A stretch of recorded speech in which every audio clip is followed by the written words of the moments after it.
የሥላሴ ይቅርታቸውና ሀብተ ረድኤታቸው ከእኛ ከሁላችን ክርስቲያኖች ወዳጆቻቸው ጋር ለዘላለሙ ይሁንና ሥላሴ ያደረጉት ታምራት ይህ ነው።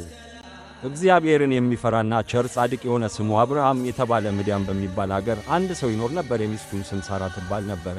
እነዚህም ቅዱሳን በሥላሴ ሕግ ተጠብቀው ስደተኛውንና እንግዳውን እየተቀበሉ ያስተናግዱ ነበር። እንግዳ ሳይፉ ወይም ሳይኖር የሰናፍጭ ቅንጣት ስንኳ ያህል ምግብ እንኳ አይቀምሱም።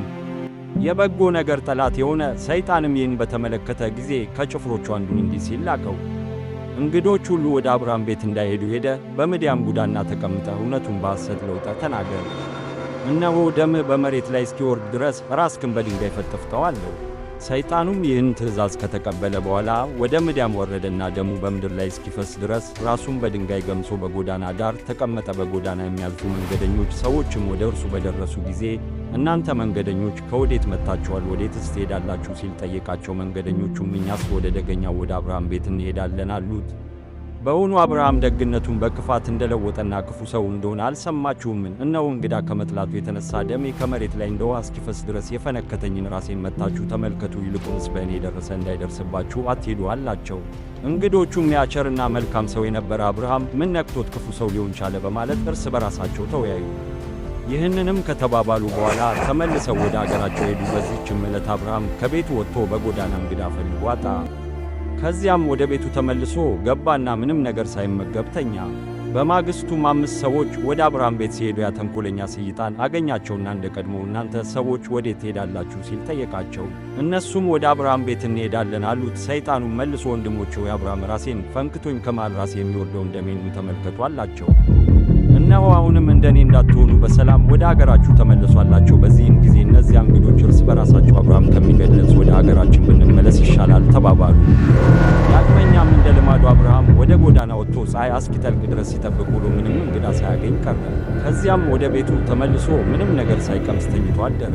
በሦስተኛውም ቀን አጋዕዝተ ዓለም ሥላሴ የአብርሃምን የልቡን ቆራጥነትና የሰይጣንን ተንኰል ተመልክተው ወደ አብርሃም ቤት ሄዱ። በዚህ ጊዜ የሰይጣን ምክሩ ሁሉ ተሻረ። ይዘውም ወደ መጨረሻይቱ የሲኦል ጥልቅ ረግረግ ውስጥ አለ።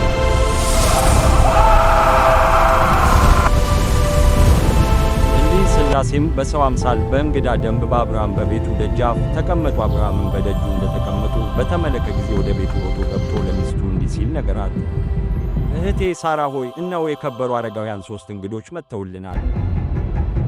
እንግዲህ አንቺ ፈጥነሽ እንጀራና ወጡን ጥሩውን ጠላና መልካሙን ጠጅ አዘጋጂ፣ እኔም የወይፈን ፍሪዳ አርዳለሁ አላት። ሳራ ሚስቱም እሺ ጌታዬ እንዳልከኝ አደርጋለሁ አለች። ዳግመኛም ምግቡን ማሩን እንድታዘጋጅና ለእግራቸው መታጠቢያም ውሃ በድስት ታሞቅላቸው ዘንድ አዘዛት። ከዚህም በኋላ ለእያንዳንዳቸው ለየራሳቸው 3 ታላላቅ ዳቦ ትጋገግር ዘንድ አዘዛት። አብርሃምም ይህን ከተናገረ በኋላ ወይፈኑን አርዶ ሥጋውን በየብልቱ አወጣው።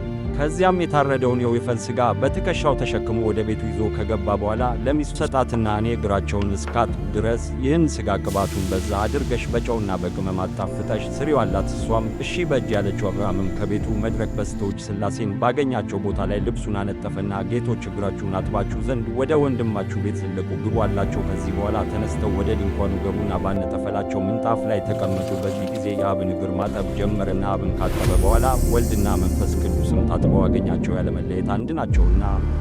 በዚህ ጊዜ ማዕዱን በገበታ ሰርቶ ወይኑንም በማድጋ ቀድቶ አቀረበላቸውና እስኪጠግቡ ድረስ በሉ ጠጡ።